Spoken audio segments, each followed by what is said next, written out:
चक्षुरुन्मिलितं येन तस्मै श्रीगुरवे नमः। श्रीचैतन्यमनोभीष्टं स्थापितं येन भूतले स्वयं रूप कदा मह्यं ददाति स्वपदान्तिकं। वन्दे श्रीगुरुश्रीयुतापदकमलं श्रीगुरुं वैष्णवांश्च श्रीरूपं साग्रजातं सहगना रघुनाथान्वितं तं सजीवं साद्वैतं सावधूतं परिजनसहितं कृष्णचैतन्यदेवं श्रीराधाकृष्णपादा सहगना ललिता श्रीविशाखान्वितांश्च। हे कृष्णा करुणा सिन्धु दीनबन्धु जगत्पते गोपेश गोपिकान्त राधाकान्त नमोस्तुते। तप्तकाञ्चन गौराङ्गी राधे वृन्दावनेश्वरी वृषभानुसुते देवी प्रणमामि हरिप्रिये। वाञ्छाकल्पतरुभ्यश्च कृपा सिन्धुभ्येव च पतितानां पावनेभ्यो वैष्णवेभ्यो नमो नमः। जय श्री कृष्ण चैतन्य प्रभु नित्यानंद श्री अद्वैत गदाधर श्रीवासादि गौर भक्तवृंद। हरे कृष्णा कृष्णा कृष्णा हरे हरे, हरे राम राम राम हरे हरे। हरे कृष्ण। हम लोग पिछली बार तीसरा अध्याय डिस्कस कर रहे थे, चर्चा कर रहे थे।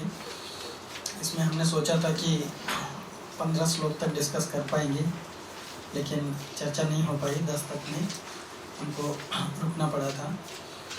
तो तीसरा अध्याय इस तरह से 5 भागों में विभाजित है। एक से लेकर चौथा अध्याय 1 से लेकर के 10 तक में भगवान श्री कृष्ण से संबंधित दिव्य ज्ञान का वर्णन किया गया है। 11 से लेकर के 15 तक हर प्रकार से भगवान श्री कृष्ण ही परम गति और कृष्ण ही वर्णाश्रम के निरूपक हैं, इसके बारे में चर्चा की गई है। 16 से 23 में कर्म अकर्म के तत्व का निरूपण किया गया है और 24 से लेकर 33 में विभिन्न प्रकार के यज्ञों का वर्णन किया गया है।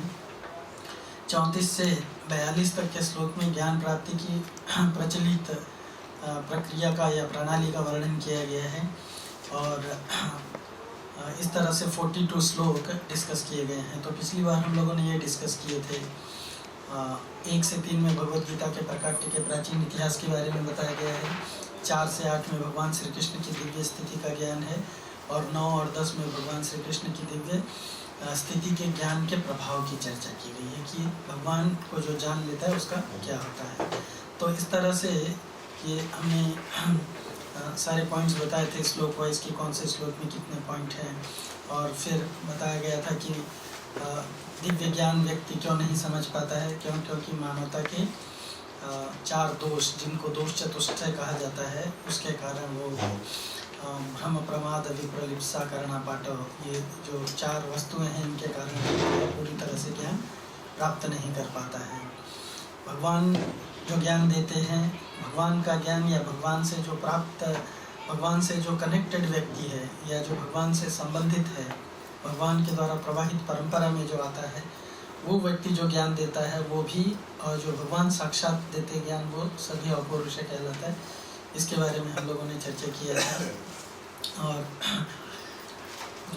ये भी डिस्कस किए थे जैसे कि भगवान जो हैं अपना ये जो ज्ञान देते हैं, अपौरुषीय ज्ञान उन्होंने सर्वप्रथम ब्रह्मादि को दिया था और फिर गुरु परंपरा के द्वारा ब्रह्मा जी ने वो ज्ञान नारद को दिया, नारद ने व्यास को दिया, व्यास ने मध्वाचार्य को दिया, और इस तरह से या भगवान ने सूर्यदेव विवस्वान को दिया, विवस्वान ने अपने पुत्र इक्ष्वाकु को, यानी 2 तरह की परंपरा चलती है, देवर्षि परंपरा और एक राजर्षि परंपरा। तो इसके द्वारा ज्ञान अब तक प्राप्त होता है। भगवान ने जो ज्ञान दिया था उस ज्ञान के बारे में भागवतम में वर्णन आता है कि कौन सा ज्ञान दिया था। चतुश्लोकी भागवत कहते हैं जिसमें, उसका ये एक श्लोक है, परम ज्ञानम परम गुह्यन्ते यद् विज्ञान समन्वितम सरहस्यम तदंगम च गृहाण गदितम। भगवान ने ब्रह्मा से कहा कि मैं अंग और उसके रहस्य के साथ में आपको जो ज्ञान बता रहा हूँ उसको प्राप्त करो। और फिर 7वें अध्याय में बताया गया है कि भगवान जो ज्ञान देते हैं वो इस अध्याय में भी बताया गया है कि जब जो तत्व ज्ञान है, तत्व ज्ञान हमेशा एक रहता है। तत्व ज्ञान बार बार नहीं मिलता है, एक बार ही मिलता है, और एक बार मिलता है तो कभी उसका क्षय नहीं होता है। जब तक वो मिलता नहीं है तब तक अलग बात है। पर जब एक बार मिल गया तो उसका क्षय नहीं होता है। तो ही भगवान बता रहे हैं कि एक बार मैंने जो ज्ञान दे दिया उसके बाद दूसरा और कुछ जानने के लिए शेष नहीं रह जाता है।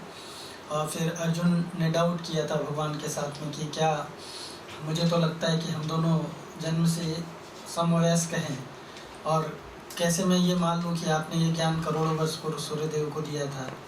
तो फिर भगवान अपने दिव्य जन्म और कर्म के बारे में बताते हैं, और ये भी बताते हैं कि बुद्धि के तर्क द्वारा हम इस चीज़ को समझ पाना कठिन है। सो भगवान अपने बारे में बताते हैं। भगवान ये बताते हैं कि किस तरह से वो अजन्मा होते हुए भी जन्म लेते हुए प्रतीत होते हैं, और कोई भी कर्म उनको बाधा नहीं कर सकता है, फिर भी वो कर्म करते हुए, कोई कर्म करने का उनको आवश्यकता नहीं है, फिर भी वो कर्म करते हैं।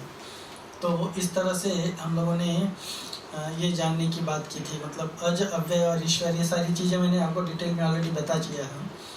तो भगवान क्यों प्रकट होते हैं, और धर्म की जब ग्लानि होती है तो भगवान धर्म का उद्धार करने के लिए, धर्म की पुनः स्थापना करने के लिए, तो धर्म की ग्लानि क्या होती है, और फिर भगवान जो है उनके आने का उद्देश्य होता है, अपने अवतार के प्रयोजन को बताते हैं, अवतार का अवसर बताते हैं, उसके बाद में अपने जन्म कर्म के सत्य को समझने के लिए बताते हैं कि किस तरह से जीव को उनके जन्म कर्म के सत्य को समझना चाहिए, और वो जो इसको सत्य स्वरूप में जान जाता है उस व्यक्ति को क्या लाभ मिलता है उसके बारे में चर्चा किया है।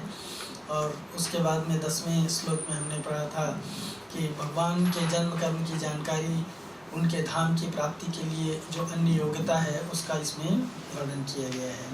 सो 10वें अध्याय में ये वर्णन करने के बाद में अभी दूसरा सेक्शन 11 से लेकर के 15 तक, इसमें हर प्रकार से भगवान श्री कृष्ण ही परम गति है और वे ही वर्णाश्रम के परम निरूपक हैं। इस विषय पर हम चर्चा करेंगे।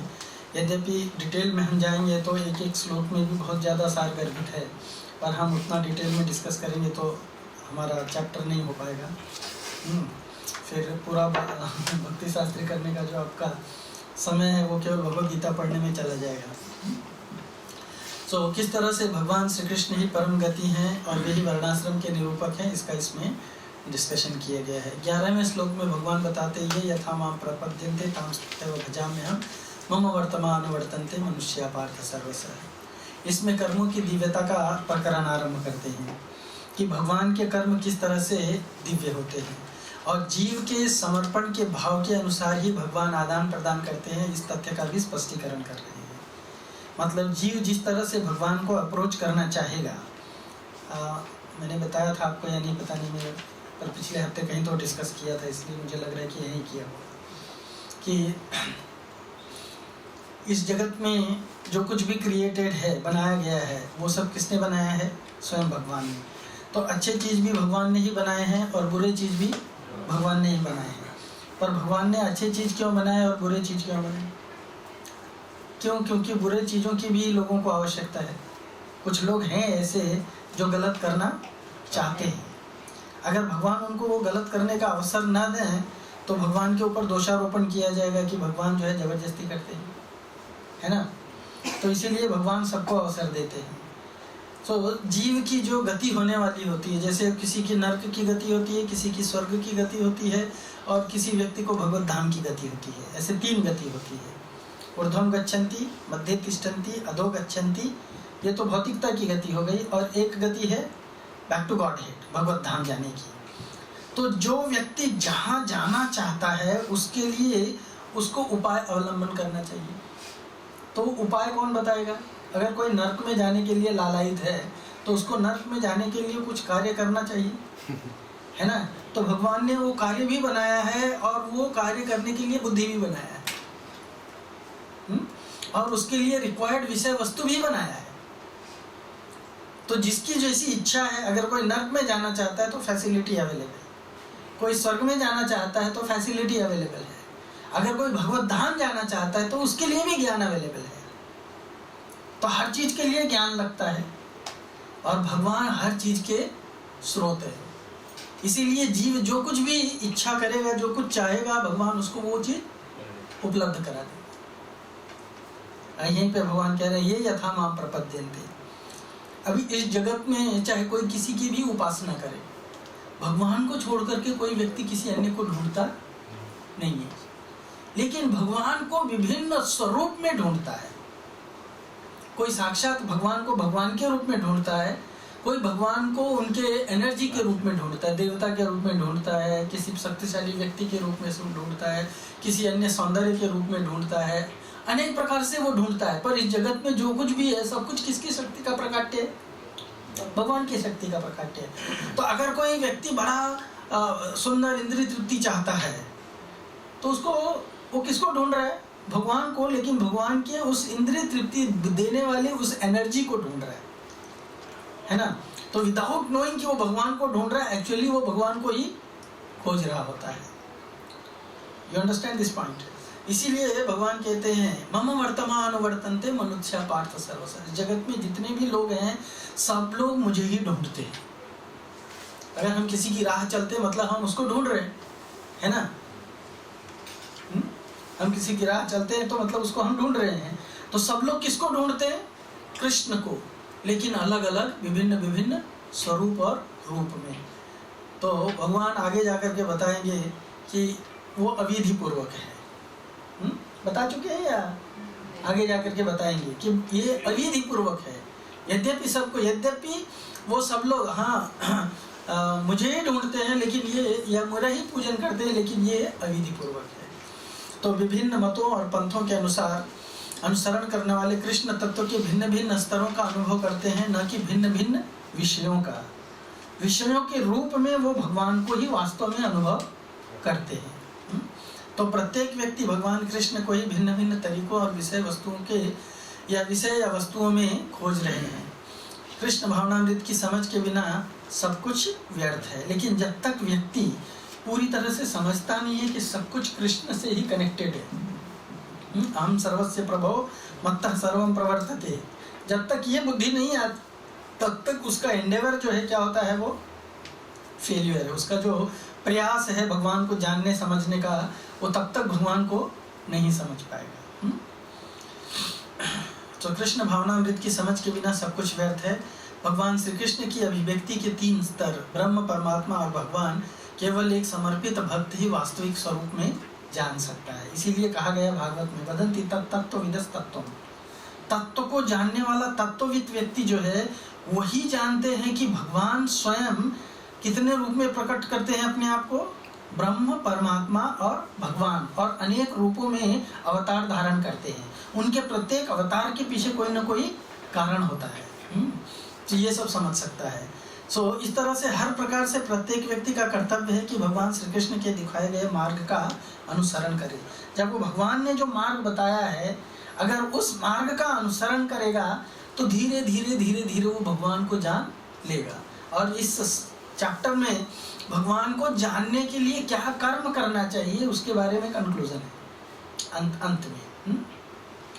कांचतम कर्मणाम सिद्धि भजंत। भगवान कहते हैं, अर्जुन मन में प्रश्न करता है कि हो सकता है कि आप अपने बारे में इतना कुछ बता रहे हो, लेकिन कुछ लोग होंगे जो आपको स्वीकार नहीं करेंगे साक्षात रूप में, है ना। तो उनका क्या, उनका आपसे कोई कनेक्शन नहीं बनने वाला है। तो भगवान कहते हैं नहीं, उनका भी कनेक्शन बनेगा, लेकिन वो मेरे दूसरे एनर्जी, मेरी जो शक्ति है जिसको देवता कहते हैं, उसके पास जाएंगे। कांचतम, पर देवताओं के पास कौन लोग जाएंगे? कांचतम कर्मणाम सिद्धि। अपने कर्मों में तुरंत सिद्धि प्राप्त करने की अभिलाषा जिसकी है, वो लोग क्या करेंगे? वो साक्षात मेरे पास नहीं आएंगे। क्यों? क्योंकि मैंने मेरे डोर पे लिख रखा है। आज महाराज ने भी बताया, सुना होगा आप लोगों ने ध्यान से लेकर। तो यस्याहम अनुग्रहामि हरिष्ये तद्धनम सनय। प्रभुपाद को कोई मिलने गया था ना, बताया महाराज, और वो प्रभुपाद को कहा कि आपकी कृपा मुझे भी दे दीजिए। अभी आया ध्यान में? तो प्रभुपाद ने क्या कहा? मेरी कृपा मिलेगी, कृष्ण की कृपा है वो मिलेगी, लेकिन कृष्ण कहते हैं कि जो मेरे पास आएगा उसका धन पूरा छीन लूंगा। तो चाहिए कृपा, है ना। उसी तरह से जो व्यक्ति कांचतम कर्मणाम सिद्धि, अपने कर्मों का फल भोगना चाहते हैं, वो क्या करते हैं? यजन्ते इह देवता। इह माने इस जगत के, समझ में आया ना। ये इह और दूसरा शब्द इसका विपरीत शब्द है। एक इसमें आया है ईशोपनिषद का पहला ये मंत्र है ना, जो क्या कहते हैं उसको, ईश स्तुति, क्या है वो? नहीं, ईशावास्यम वाला नहीं, पहला ईश स्तुति वाला मंत्र।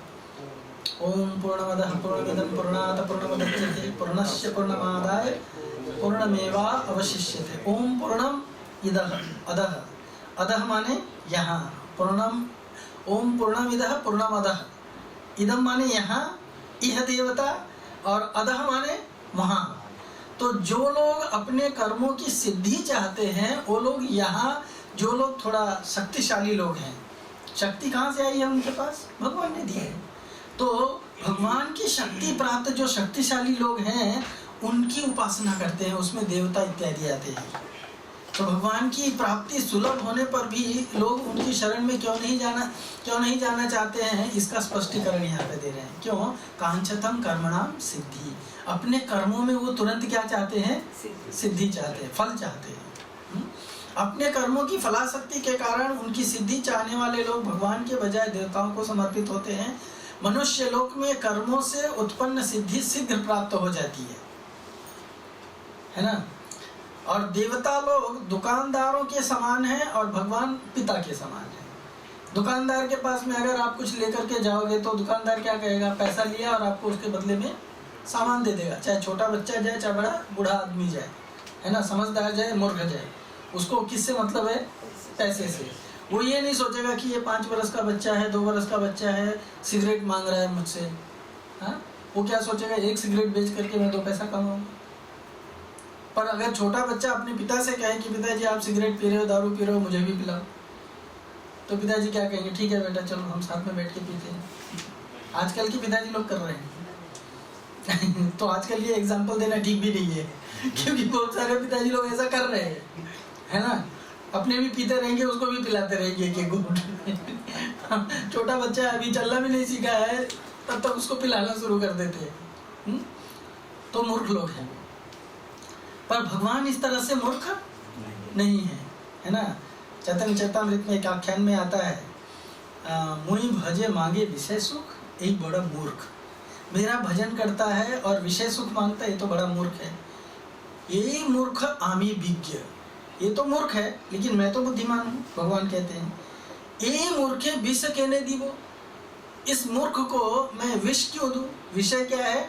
विष के समान है ना। ये मूर्खे विष कहने दीवो, इसको विष क्यों दूं?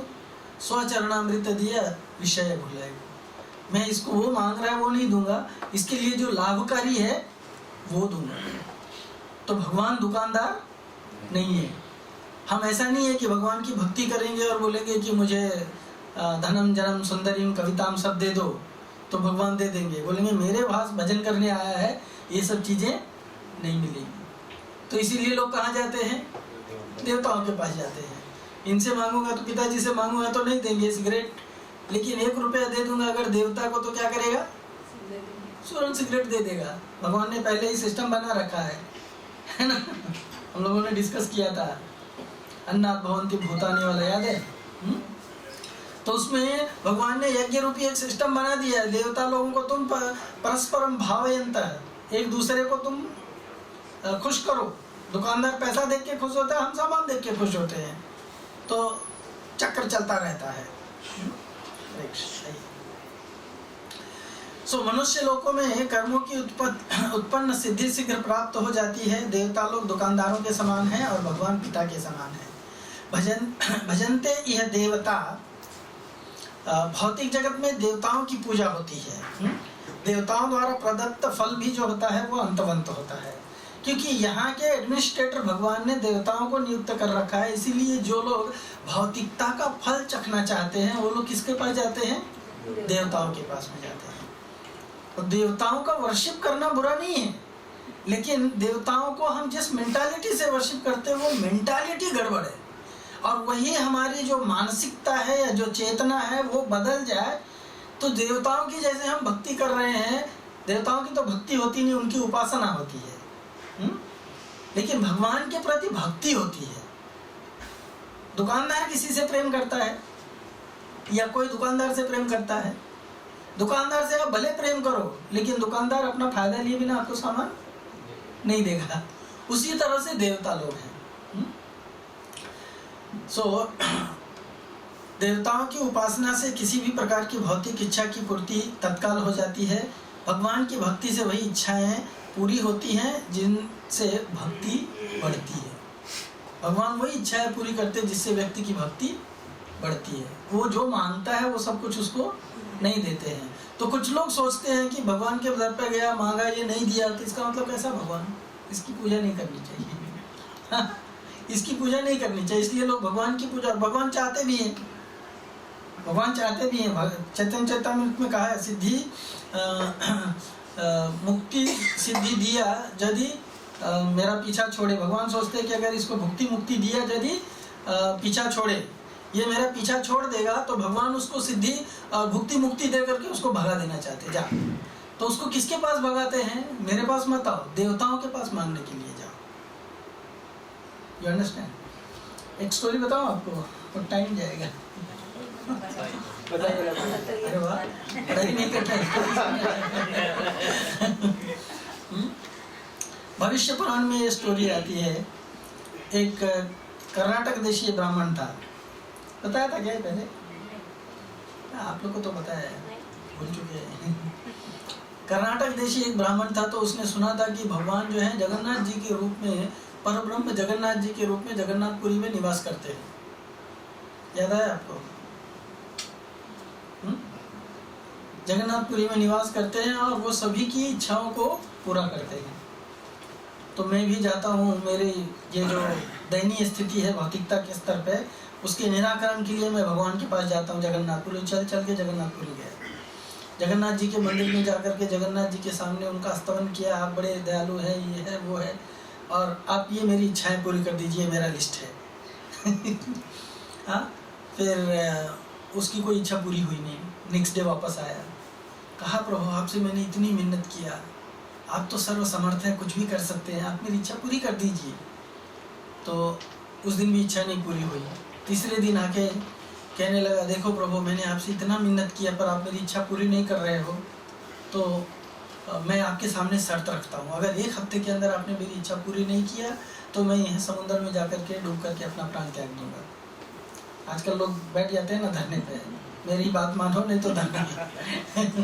हाँ, मतलब रूल रेगुलेशन कुछ नहीं, जबरदस्ती बात मनवाएंगे, मानो मेरी बात नहीं तो धरना दूंगा, हाँ फांसी पे लग जाऊंगा। तो उस तरह से उसने भगवान के सामने भी पिटीशन कर दिया। 1 हफ्ता हो गया, कुछ इच्छा पूरी नहीं हुई। आया भगवान के पास में, कहा प्रभु मैंने आपके सामने ही इतना बड़ा प्रपोजल रखा था, अगर आप मेरी बात नहीं मानना चाहते हो, पर मैं अपनी जो प्रतिज्ञा की है उसको मैं पूरी करूँगा, मैं कल जाके समुद्र में डूब करके अपना प्राण त्याग दूंगा। मतलब अल्टीमेटम देने आया भगवान को। फिर सुबह तक कुछ नहीं हुआ, 4 बजे फिर वो समुद्र की ओर जाने लगा, सोच करके कि भगवान अब मेरी इच्छा पूरी नहीं कर रहे तो मैं समुद्र में जाके प्राण त्याग दूंगा।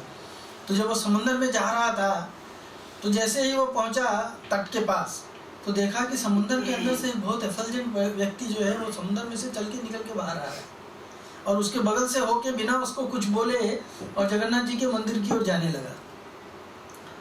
वो सोचने लगा, अरे ये समुद्र में से कौन आ रहा है, मैं भी समुद्र में तो मरने जा रहा हूँ, ये समुद्र में से बाहर आ रहा है, ये कौन हो सकता है। तो उसके मन में एक जिज्ञासा आ गई कि ये है कौन। वो जानने के लिए उसने सोचा भी मरना तो है ही है, पर ये जानकारी लेके मरूंगा। तो वो घूम गया पीछे और उसके पीछे पीछे जाने लगा देखने के लिए कौन है, कहाँ जाता है। तो सोचा कोई देवता होगा या समुद्र का कोई होगा जो आया है यहाँ जगन्नाथ जी के दर्शन करना चाहता है। तो तमाशा देखने के लिए वो उसके पीछे पीछे थोड़ा डिस्टेंस बना के चलने लगा, गया आगे, और वो व्यक्ति जो है जो जगन्नाथ जी के मंदिर की ओर रोड जाता है, उसी रोड में चलते चलते आगे आया। जगन्नाथ जी का मंदिर अभी 100 फरलांग दूर ही है, तब तक वो राइट में मुड़ गया। तो वो सोचा अरे जगन्नाथ जी का मंदिर तो आगे है, ये राइट में क्यों घूम गया, इधर कहाँ जा रहा है। सोचा हो सकता है यहाँ किसी से मिल के फिर जाएगा। तो यहाँ किससे मिलने जा रहा है वो देखने के लिए वो उधर घूम गया। तो वो व्यक्ति राइट में घूम के और वहाँ पे एक घर है गंभीरा, वहाँ गया, गंभीरा में गया, गंभीरा में घुस गया। तो ये सोचा कि घर के अंदर गया भी कौन है, अंदर जा करके बात कर रहा है। तो सोचा यहीं थोड़ा वेट करता हूँ, अभी तो कभी तो बाहर आएगा वो, फिर देखूँ कहाँ जाता है। तो वहाँ गेट पे वेट करने लगा। अंदर वो व्यक्ति गया, भगवान श्री चैतन्य महाप्रभु से बहुत बातचीत किया और वो करने के बाद में वो वापस आने लगा। जब वापस आने लगा तो चैतन्य महाप्रभु ने उसको बुलाया और कहा कि देखो दरवाजे पे एक आदमी खड़ा है, तुम्हारे पीछे पीछे आया है वो समुंदर से वापस और वो रोज़ मुझे आके परेशान करता है कि मुझे ये चाहिए, मुझे वो चाहिए, लेकिन मैं चाहता हूँ कि उसको मैं प्रेम धन दूँ। और उसके लिए वो चिंता नहीं करता, वो मांगता नहीं है, वो इस जगत का विश्व रूपी धन मांगता है, तो मैं क्यों दूँ उसको? तो मुझे बहुत परेशानी हो रही है उसके। तो ये व्यक्ति ने बोला कि भगवान आप चिंता मत करो, मैं उसको लेके जाऊंगा अपने जगह पे, और वहाँ पे मेरे पास बहुत धन है, उसको जितना धन चाहिए उतना दे दूंगा, उसको संतुष्ट कर दूंगा मैं। तो भगवान खिन्नता से बोले ठीक है, जो तुम्हारी मर्जी में कर देना। तो आया बाहर आया तो फिर वापस से वो व्यक्ति देखा कि अच्छा ये घर से बाहर निकल रहा है, तो फिर वो उसके पीछे पीछे चला और वो जगन्नाथ जी के मंदिर जाने के बजाय फिर से समुद्र की ओर जाने लगा। तो उसके पीछे पीछे आया और पीछे पीछे आने के बाद में ये व्यक्ति बोला उसको कि चलो, वो जो आदमी खड़ा था उसको बोला तुम चलो मेरे साथ, तुमको धन चाहिए ना, तुमको जितना धन चाहिए मैं उतना धन देता हूँ, मेरी सोने की लंका है। वो विभीषण थे एक्चुअली वो विभीषण आज भी जगन्नाथ जी के दर्शन करने के लिए आते हैं लंका से।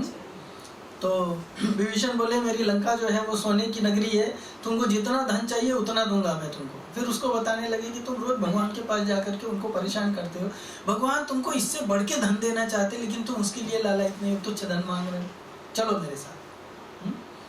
तो बोला बताओ पहले आप हो कौन और भगवान मुझे क्या देना चाहते हैं जो इससे भी इम्पोर्टेंट है जो तुम देने वाले हो अभी?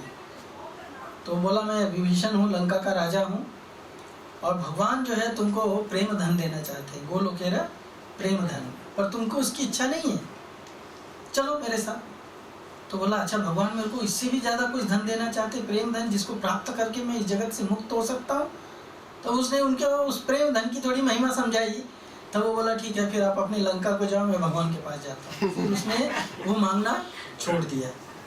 तो इस तरह से जो व्यक्ति की बुद्धि नहीं होती है, कामस्तस्थ हृतज्ञान, जिनका बुद्धि जो है काम भावना ने, इच्छाओं ने क्या किया है, हरण कर लिया है, चुरा लिया है, ऐसे लोग क्या करते, प्रपद्यन्ते अन्य देवता, दूसरे देवताओं के पास में जाते हैं ज्ञान प्राप्त करके, कुछ धन मांगने के लिए। लेकिन भगवान का जो भक्त होता है उसको ये सारी चीजें नहीं चाहिए, उसको मालूम है भौतिकता की चीजें मतलब तुच्छ है, चाहे वो धनम जनम सुंदरीम कविताम कुछ भी हो, वो सब कुछ क्या है, अंतमंत है, नष्ट होने वाला है।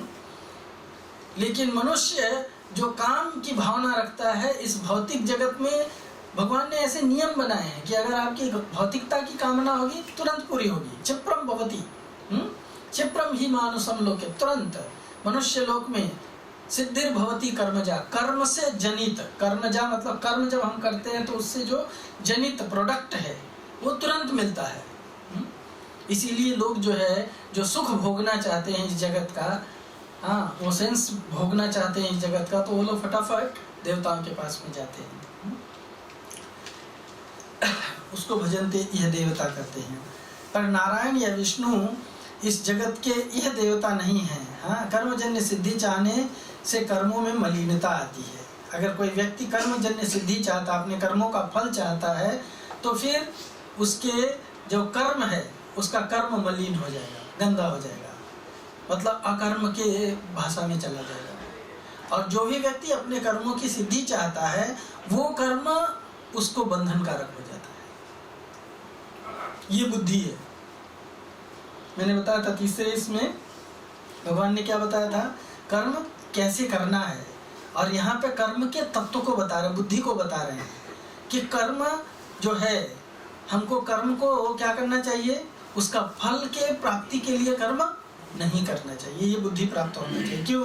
क्योंकि कर्मों का फल चाहने से कर्मों में मलिनता आ जाती है। प्रभु जी अभी ये देवता नहीं है ऐसा करके, हाँ इसके अंदर अभी पढ़ा मैंने, हाँ नारायण और विष्णु इह देवता नहीं, इह देवता, ये देवता माने इस जगत के देवता नहीं है। अच्छा, इस जगत के देवता। हाँ, यह देवता माने इस जगत के देवता नहीं है। वो कहाँ के देवता हैं? वो संपूर्ण ब्रह्मांड के देवता है ना। वो केवल इस जगत के स्वामी नहीं है। 13 और 14 श्लोक में चातुर्वर्ण्यं मया सृष्टं गुणकर्म विभागसः तस्य कर्तारम् अभिमां विद्याकर्तारम् अव्ययम् न मां कर्माणि लिम्पन्ति न मे कर्मफले स्पृहा इति मां यो अभिजानाति कर्मभिर्न सबध्यते।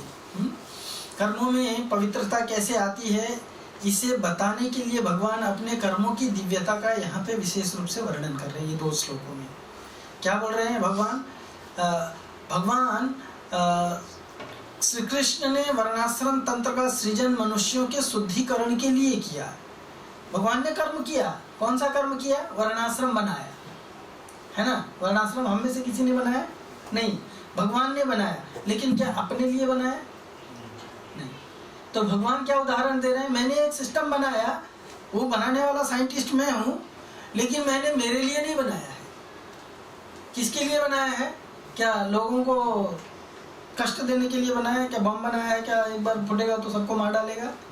बारूद के ढेर। हाँ, साइंटिस्ट लोग भी बम बनाते हैं, पर वो बम से क्या होता है? किसी का लाभ होता है कि विनाश होता है? हाँ, विनाश होता है। लेकिन भगवान भी क्या सिस्टम ऐसे बनाते हैं जिससे विनाश होता है? हाँ, तो भगवान ऐसा सिस्टम बनाते हैं जिससे मनुष्य का लाभ होता है, जिससे जीव का भलाई होती है। तो भगवान ने जो वर्णाश्रम सिस्टम बनाया है, इसके ऊपर बहुत अच्छा डिस्कशन किया जा सकता है। कुछ लोग कहते हैं कि ये वर्णाश्रम जो है ये लोगों में ऊंच नीच इत्यादि देखने के लिए है, भेद करने के लिए है ना। पर वर्णाश्रम वास्तव में भेद करने के लिए नहीं है। अतः पुंबिट द्विज श्रेष्ठ वर्णाश्रम विभागसः स्वनुष्ठितस्य स्वधर्मस्य संसिद्धिर हरितोषण। भगवान के संतुष्टि के लिए अपनी क्षमता के अनुसार कार्य करने के लिए भगवान ने एक पद्धति बनाई है। जो 2 किलो उठा सकता है वो 2 किलो लेके चले, जो 100 किलो उठा सकता है वो 100 किलो लेके चले। ये सिस्टम है। और हर एक के कार्य को महत्व देना है, हर एक के कार्य को वैल्यू देना है। हर एक व्यक्ति अपनी अपनी कैपेसिटी के अनुसार भगवान के लिए कार्य करके और अपना शुद्धिकरण कर सकता है, इसके लिए। तो भगवान कृष्ण ने इस वर्णाश्रम तंत्र का सृजन किसके लिए किया? मनुष्यों के शुद्धिकरण के लिए किया है। इसीलिए विष्णु पुराण में आता है कि वर्णाश्रम आचरवत पुरुषेण पुरुष पुमान विष्णुर आराध्यते पंथा न अन्य तत्तोष कारणम। विष्णु को संतुष्ट करने के लिए यह वर्णाश्रम एक बहुत ही पावरफुल सिस्टम है। और ये भगवान विष्णु ने ही बनाया है वर्णाश्रम, वर्ण और आश्रम। तो कितने वर्ण हैं, कितने आश्रम हैं? 4 वर्ण हैं और 4 आश्रम है। ब्राह्मण, क्षत्रिय, वैश्य और शूद्र, ये क्या है? ये वर्ण है। और आश्रम क्या है? ब्रह्मचर्य, गृहस्थ, वानप्रस्थ और संन्यास। तो ये 4 आश्रम और 4 वर्ण भगवान ने बनाए, जिससे कि व्यक्ति उसके अनुसार कर्म करके अपने अस्तित्व का शुद्धिकरण कर सके। यद्यपि ये इनके कर्ता हैं, यद्यपि भगवान इनके कर्ता हैं, फिर भी अव्यय अकर्ता है। अकर्ता क्यों हो गए फिर? जब भगवान ने जब इसको रचा है तो भगवान कैसे बोल सकते कि मैं डिजाइनर नहीं हूँ? भगवान ने डिजाइन किया ना, तो भगवान क्यों नहीं डिजाइनर हुए? यहाँ पे अकर्ता को ये समझना है कि अकर्ता उसको कहते हैं जो कर्मों का फल क्लेम नहीं करता है। समझ में आया ना? जो कर्मों के फल को क्लेम कर दिया कि ये मैंने किया है, मेरा है, इससे जो रिजल्ट आएगा मुझे मिलना है, तो वो क्या हो गया? कर्ता हो जाता है।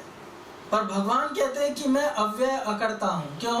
क्योंकि ये सारी चीजें मैंने जो बनाई मेरे लिए नहीं बनाई है, ये सारी चीजें मैंने मनुष्यों के उद्धार के लिए बनाई है, उनके शुद्धिकरण के लिए बनाई है। वर्णाश्रम एक ऐसी पद्धति है जिसके द्वारा कृष्ण के प्रति स्वाभाविक आकर्षण न होने पर भी मनुष्य को कृष्ण से संपर्क में आने का अवसर प्राप्त होता है। देखो ये बहुत महत्वपूर्ण पॉइंट है, हाँ, समझने के लिए। व्यक्ति के अंदर स्वाभाविक आकर्षण नहीं है कृष्ण के प्रति, हाँ, लेकिन क्या होता है, जैसे एक सिंपल है विवाह, एक विवाह का एग्जाम्पल ले लो। पहले विवाह कैसे होता था? लड़की लड़के को नहीं देखती थी और लड़का लड़की को नहीं देखता था, है ना। माँ बाप डिसाइड करके आते थे और शादी हो जाती थी।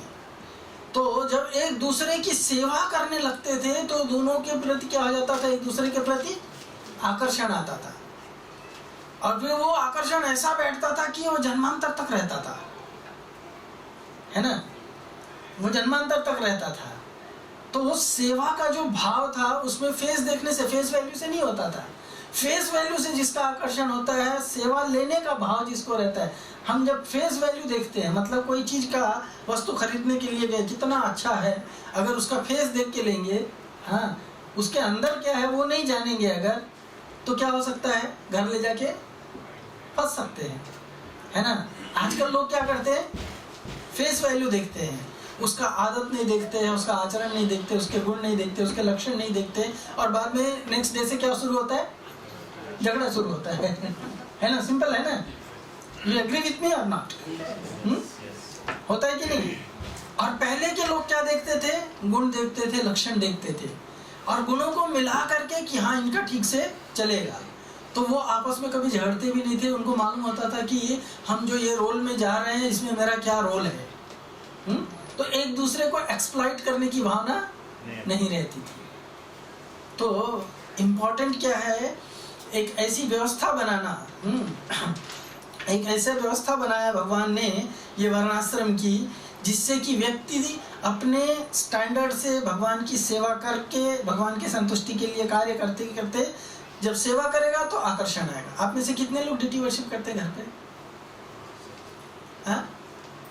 तो जो लोग डीटी वर्शिप घर पे करते हैं वो लोग डीटी से आसक्त हो जाते हैं कि नहीं?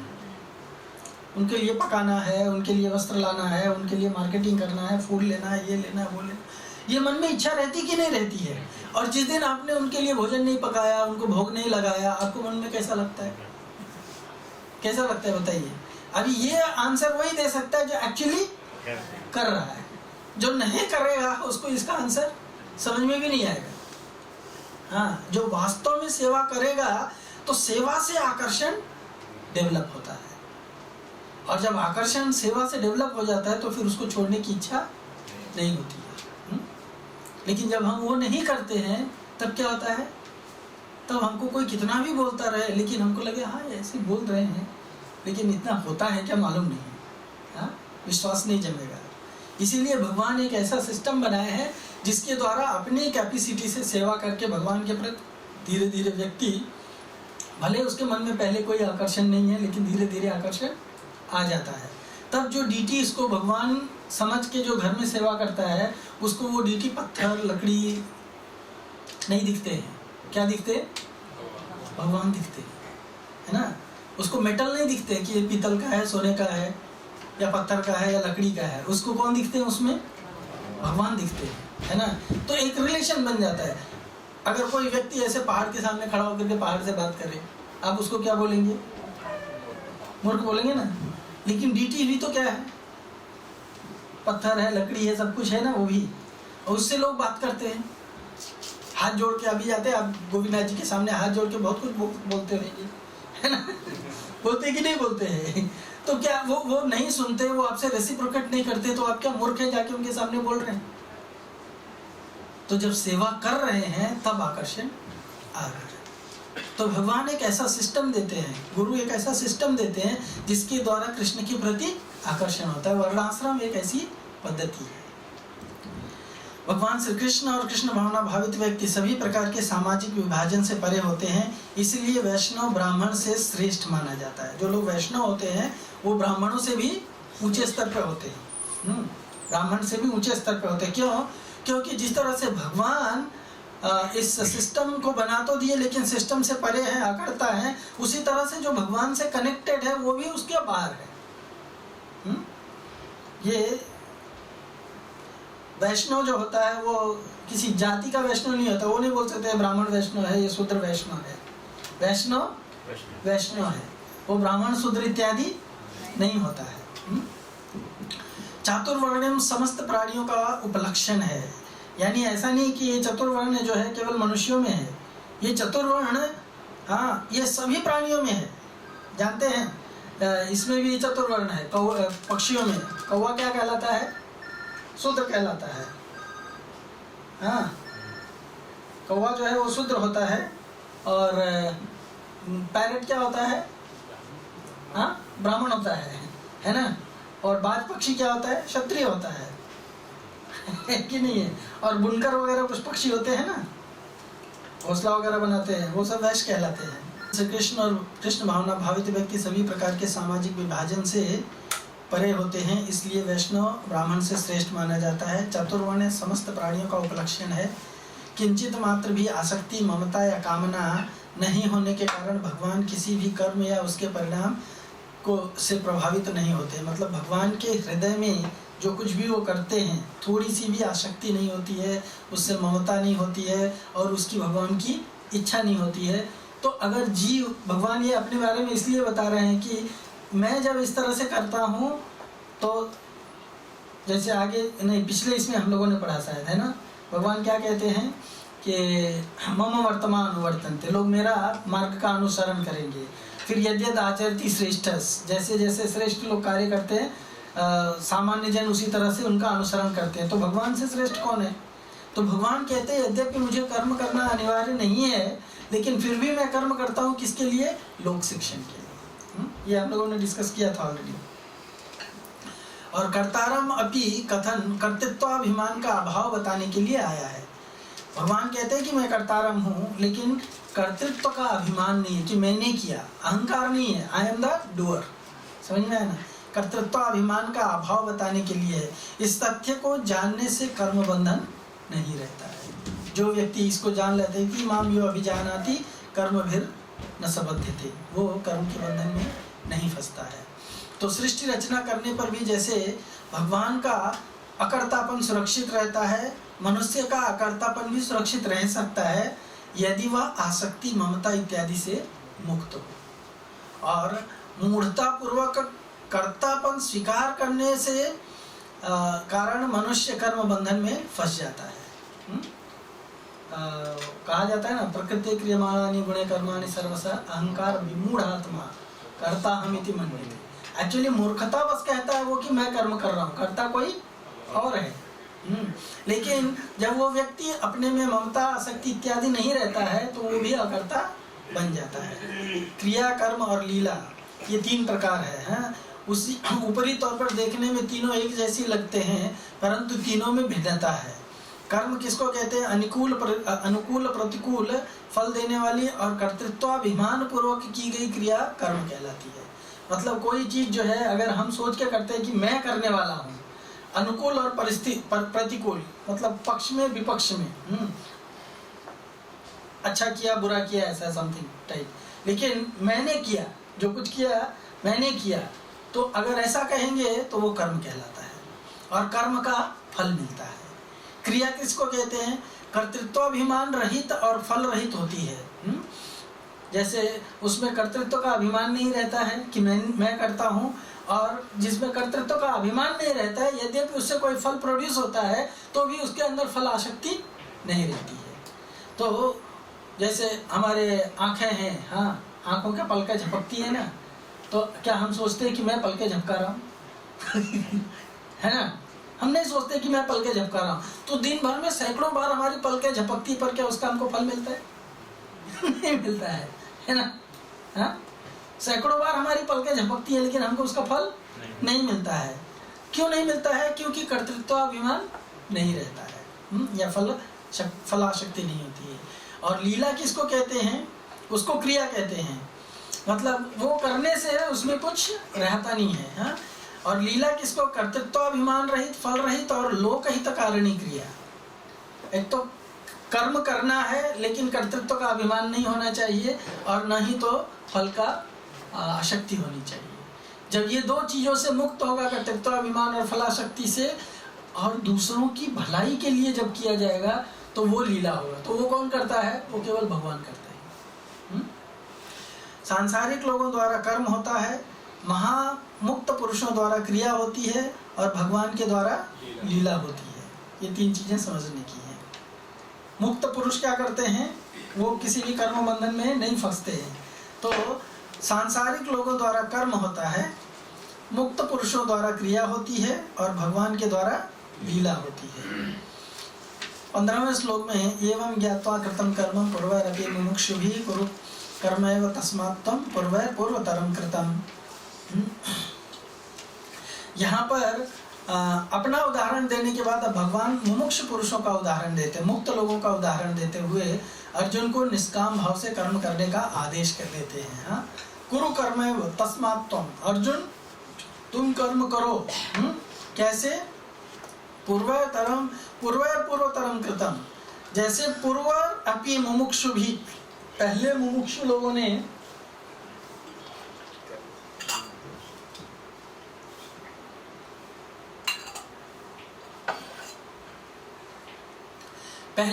लोगों ने जो जैसे कर्म किया है, पूर्वरपि मुमुक्षु भी, उस तरह से एवं ज्ञात्वा कृतम कर्म, उनको जान करके उसके अनुसार कर्म करने के लिए आदेश दे रहे हैं। तो कर्मों की दिव्यता के प्रकरण का यहाँ पे भगवान जो है उपसंहार करते हैं। कर्मों का दिव्यता का जो प्रकरण डिस्कस कर रहे थे उसका उपसंहार करते हैं और कर्म योग का तत्व, यानी कर्म योग का तत्व बताते हैं कि कर्म करते हुए योग में स्थित रहना और योग में स्थित रहते हुए कर्म करना, ये कर्म योग का तत्व है। ये पॉइंट समझे आप? कर्म योग का तत्व क्या है? कर्म में स्थित रहते हुए कर्म करते हुए योग करना, मतलब हम जो कर्म कर रहे हैं वो सब कुछ भगवान को समर्पित करके करना योग कहलाता है, कर्म योग। हाँ, और योग में स्थित रह करके रहना और योग में स्थित रहते हुए कर्म करना, यानी हमेशा भगवान से कनेक्टेड होकर के, भगवान जैसे अर्जुन को आदेश देते आगे जा करके, हाँ, माम अनुस्मर युद्ध च, मेरा स्मरण करते रहो और लड़ाई भी करो। You understand? माम अनुस्मर, मेरा स्मरण करते रहो, यानी मेरा स्मरण करते हुए लड़ाई करो, मतलब क्या हुआ? मेरे लिए लड़ो। तो योग में स्थित रह करके कर्म करना मतलब भगवान की संतुष्टि के लिए कर्म करना, ये इंस्ट्रक्शन दे रहे हैं। तावत कर्माणि कुर्वीत न विद्येत यावत, हाँ, तावत कर्माणि कुर्वीत न विद्येत न निविद्येत यावत मत कथा श्रवणा आदौ वा श्रद्धा यावत न जायते। जब तक भगवान की कथा श्रवण करके भगवान के प्रति व्यक्ति के हृदय में श्रद्धा नहीं उत्पन्न होती है, तब तक व्यक्ति भगवान के समर्पित होकर के कर्म नहीं कर सकता। तो इनडायरेक्टली क्या कहना है? इनडायरेक्टली ये कहना है कि अगर व्यक्ति भगवान के लिए कर्म करना चाहता है तो उसको क्या करना चाहिए? सबसे पहले भगवान के ग्लोरीज को समझना जरूरी है। हमको भगवान के लिए कर्म करना है तो क्यों करना है? अभी एक स्त्री कहे कि मुझे इस व्यक्ति के लिए सब कुछ करना है, क्यों करना है भाई? क्यों? क्योंकि वो उससे रिलेटेड है कुछ तरह से, है ना? पिता है, पति है, बेटा है, बेटी है, कुछ तो है, इसलिए उसके लिए कर। हमारा जिससे संबंध नहीं होता उसके लिए कुछ करते हैं क्या हम? नहीं ना। पर संबंध का ज्ञानी कब होता है? हमारा इस व्यक्ति से संबंध ये कैसे पता चलता है? हाँ? संबंध रिवील होने पे पता चलता है। उसी तरह से भगवान से जब तक व्यक्ति संबंध नहीं बना लेता है, पर संबंध कब बनाएगा? जब भगवान के बारे में जानेगा तब ना। जब भगवान के बारे में जानेगा तब ना संबंध बनाएगा, है ना? तो जब उसके बारे में जानता है तब वो संबंध बना लेता है, और जब संबंध बना लेता है भगवान से तो भगवान के लिए कर्म करना आरंभ करता है। नहीं तो कोई कहे मैं भगवान के लिए कर्म कर रहा हूँ, और जब तक भगवान को नहीं जानोगे तो उनके लिए कर्म क्या करोगे? पॉइंट समझ में आया ना? पॉइंट। सो इसलिए भगवान को जानना आवश्यक है। कर्मों के स्वरूप को स्वरूप से समझकर मुमुक्ष लोगों ने के मार्ग का अनुसरण करते हुए अपने कर्म करने चाहिए, जिससे भव बंधन से मुक्ति होती है। तो हम लोगों को समझना चाहिए कि जो व्यक्ति एक्चुअली कर्म कर रहा है उसको जानना चाहिए कि मुझे कर्मों को तत्व से कैसे जानना है, कर्म जो भी मैं कर रहा हूँ क्यों कर रहा हूँ, ये इम्पोर्टेंट है ना? किसके लिए कर रहा हूँ, मुझे करना चाहिए कि नहीं करना चाहिए, नहीं करूँगा तो क्या होगा, करूँगा तो क्या होगा, ये फुल डिटेल जानने के बाद में, उसका विश्लेषण करने के बाद में तब कर्म करना है या नहीं करना है, उसका एक्शन लेना चाहिए। क्योंकि कर्म नहीं करना भी एक प्रकार का कर्म करना है, तो सोच विचार करके करना है। कोई कहे ना कि मैं ये कर्म नहीं करूँगा, इसका मतलब ये नहीं हुआ कि वो कर्म से मुक्त हो गया जाल से, वो क्या है, जाल में अटक जाएगा। अब 16 से लेके 23 में कर्म अकर्म के तत्व का निरूपण करते हैं, ये बहुत इंटरेस्टिंग है, इसको सुनो।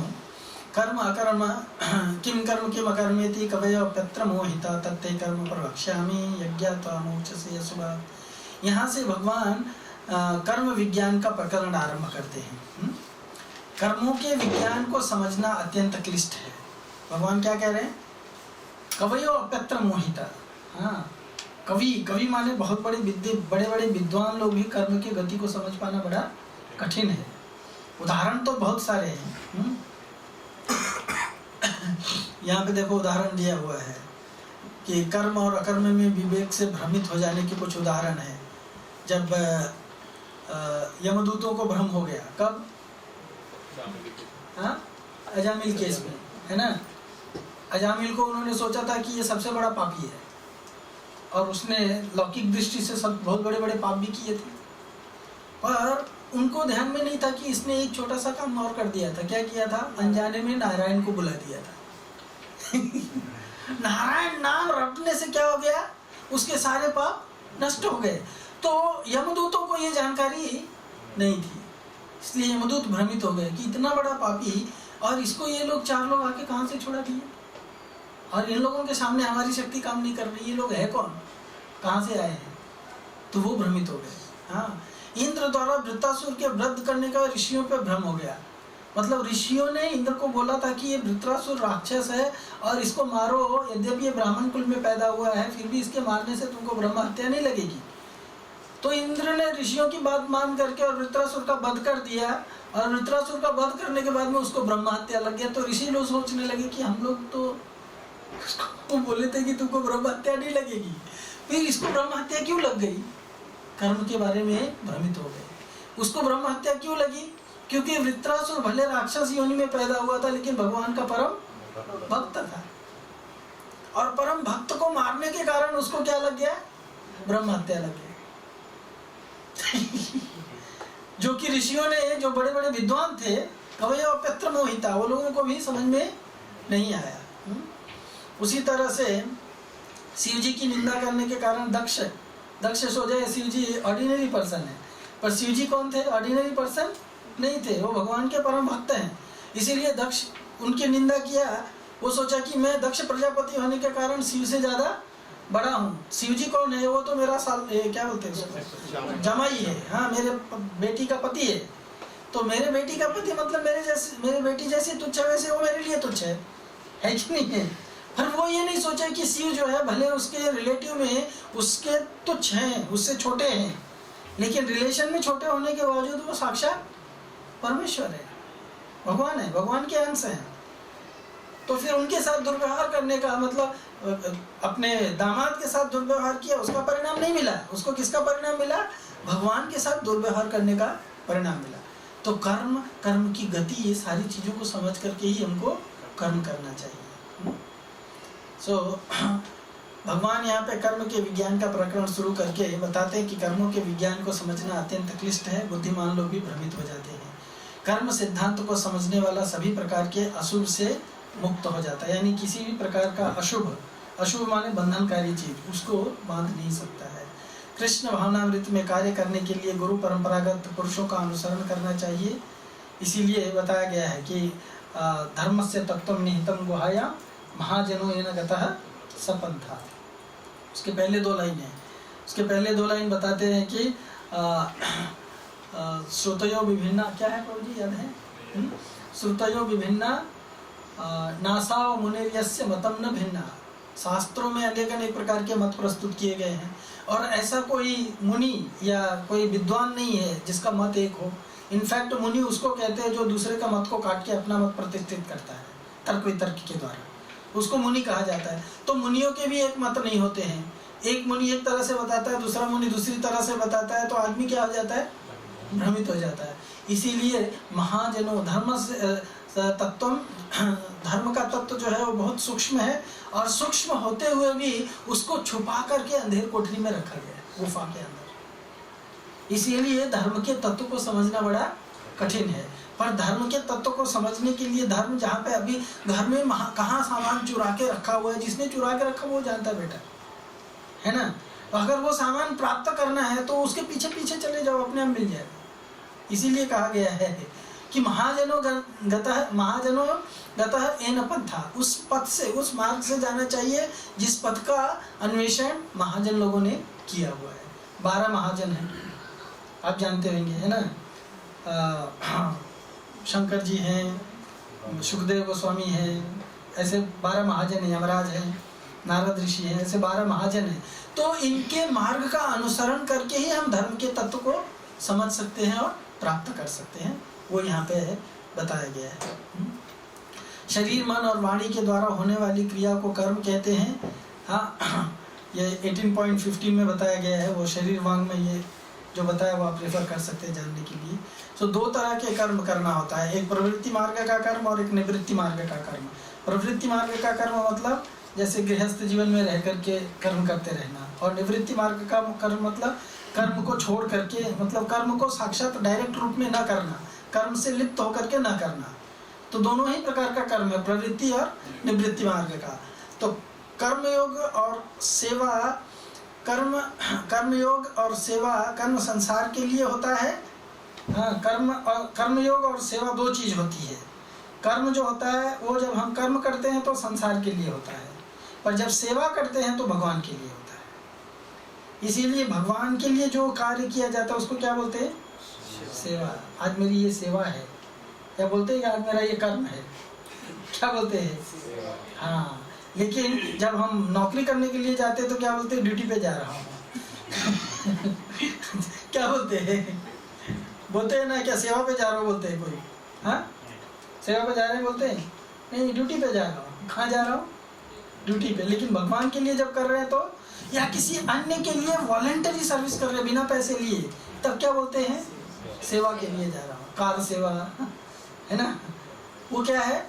उसमें मेहनताना, यानी उसका वापस पैसा नहीं लिया जाता, उसको सेवा कहा जाता है, जो केवल लोक हितार्थ होता है, दूसरों के कल्याण के लिए होता है।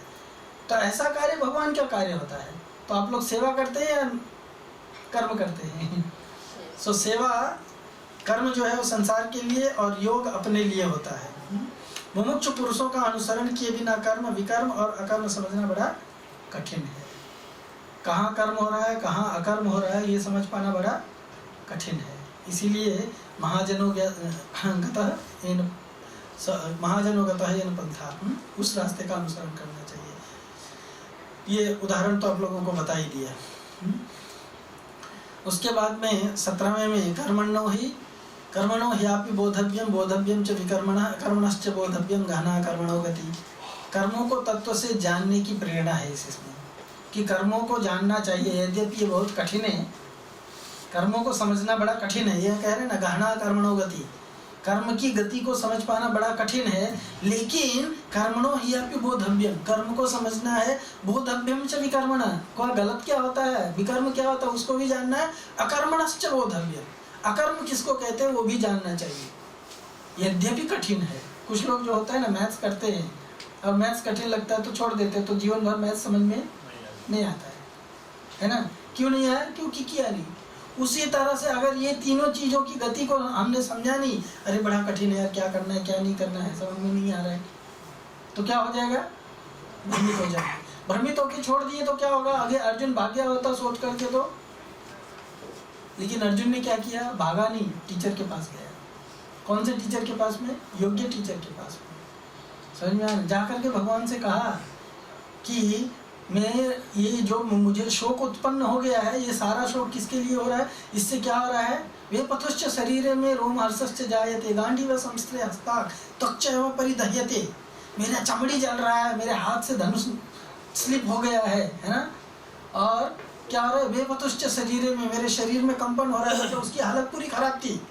फिर भी भगवान से क्या कह रहा है? मैं शिष्यस्ते हम साधिमाम त्वाम प्रपन्नम, मैं आपका शिष्य हूँ, आपके शरण में आया हूँ, कृपया मुझे बचाओ। हाँ, मुझे बचाओ। मेरे लिए श्रेयस्कर क्या है? करूँ या नहीं करूँ? भाग जाऊँ क्या या नहीं भागूँ? भागना चाहिए नहीं भागना चाहिए? कृपा करके मेरे को बताओ। मैं इनसे लड़ना नहीं चाहता हूँ। न योत्स्यामि थी गोविंद, ये बोल करके उत्वा तुष्णि बभूव, अपना धनुष बाण हटा करके रख देता है, सीधा बैठ जाता है पीछे, नहीं लड़ूंगा। बोल देता है कृष्ण से कि मेरी हिम्मत नहीं लड़ने की हो रही है। तो अगर कृष्ण प्रॉपर टीचर नहीं होते तो उसको कैसे? इसीलिए कर्म को जानना आवश्यक है। नहीं तो कोई व्यक्ति अगर योग्य टीचर के पास जाकर के कर्म के विज्ञान को समझे बिना अपने मन से डिसीजन ले लेगा तो क्या होगा? फिर वो सोचेगा कि मैं बढ़िया बढ़िया काम कर रहा हूँ, लेकिन हो सकता है वो फंस रहा है। You understand? हो सकता है वो फंस रहा है। तो बताने वाला होना चाहिए कि ओके, तुम लड़ोगे तो तुमको लगता है कि तुम्हारा नुकसान होगा, लेकिन उसमें तुम्हारा फायदा है। लेकिन भाग जाओगे तो तुमको लगता है कि तुम्हारा फायदा है, लेकिन उसमें तुम्हारा नुकसान होने वाला है। ये बताने वाला होना चाहिए। ये भगवान बता रहे हैं अर्जुन को। तो कर्मों के तत्व को जानने की प्रेरणा दे रहे हैं। कर्म करते हुए निर्लिप्त रहना, ये ध्यान रखो। हाँ, कर्म करते हुए निर्लिप्त रहना, कर्म के तत्व को जानना है। मतलब कर्म करते हुए बिना आसक्त हुए कर्म करना, ये कर्म के तत्व को जानना है। निर्लिप्त रहते हुए कर्म करना, अकर्म को जानना है। अभी भावना है, ये दो तरह की भावना है। समझ में आया ना? ये पॉइंट समझ में नहीं आ रहा होगा आपको? आ रहा है? कर्म करते हुए निर्लिप्त रहना मतलब कर्म किया लेकिन फल की आशा नहीं है, ये कर्म करते हुए निर्लिप्त रहना है।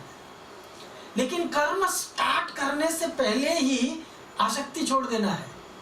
मेरे को करना इसलिए है क्योंकि ये मेरे को करना है, इससे मुझे क्या मिलेगा क्या नहीं मिलेगा उससे मुझे कोई सरोकार नहीं है।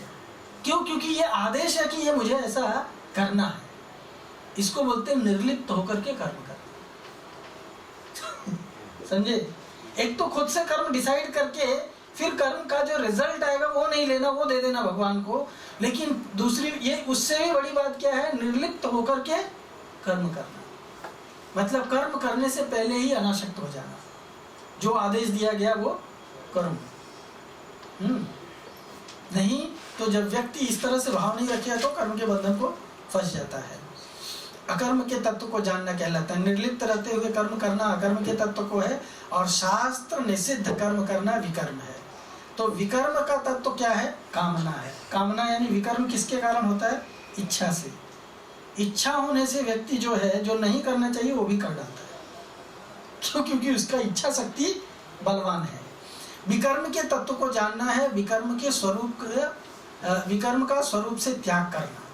यानी कोई गलत कार्य हो रहा है, जैसे शास्त्र विरुद्ध कर्म हो रहा है, तो उस कर्म को त्याग कर देना, ये विकर्म को जानना है। अभी समझ में आया? कर्म जानना क्या है, अकर्म जानना क्या है, विकर्म जानना क्या है। ये 3 पॉइंट है। कर्म करते हुए निर्लिप्त रहना, ये कर्म के स्वरूप को जानना है। निर्लिप्त रह करके कर्म करना, ये अकर्म के स्वरूप को जानना है। और कामना जो विकर्म का कारण है, उसके स्वरूप को, उसके रिजल्ट को त्याग देना, विकर्म को त्याग देना जानना, विकर्म के स्वरूप को त्याग करना कामना, और इसके मूलभूत कारण कामना का भी त्याग करना है। ये 3 चीजें जान गया जो व्यक्ति, गहना कर्मणों गति, कौन सा कर्म मुक्ति कारक है, कौन सा कर्म बंधन कारक है, ये निर्णय करना है। यद्यपि बड़ा कठिन होता है, फिर भी अगर योग्य मार्गदर्शक है तो उसके मार्गदर्शन में जब व्यक्ति कर्म करता है, तो इसीलिए वो मार्गदर्शक कौन है? वो मार्गदर्शक केवल भगवान हो सकते हैं। या तो जो भगवान से कनेक्टेड है वो हो सकता है, जो भगवान की बात को रिपीट करता है वो हो सकता है। कोई व्यक्ति अगर अपने कितने भी फर्टाइल ब्रेन से, अपने अच्छा बुद्धि से कितना भी कुछ कोशिश करके बताने की कोशिश करे, कभी भी भगवान जो बताना चाहते हैं वो बता नहीं सकता है। अर्जुन ने ये तत्व समझा, लेकिन यही दुर्योधन ने वो तत्व नहीं समझा, और उसके पिता धृतराष्ट्र ने भी वही तत्व नहीं समझा। भगवान ने साक्षात कहा, लेकिन फिर भी वो क्या किया? कर्म में विकर्म में फंसा ही रहा। क्यों? क्योंकि कामना के कारण वो फंसा हुआ था। उसकी कामना क्या थी? उसकी राज्य की कामना थी, है ना। और अर्जुन लड़ने के लिए गया तो राज्य की कामना छोड़ के गया। उसने बोला यार मुझे पूरे त्रैलोक्य का भी राज्य दे दो तो भी मुझे नहीं लड़ना है। तो उसके राज्य की कामना नहीं थी।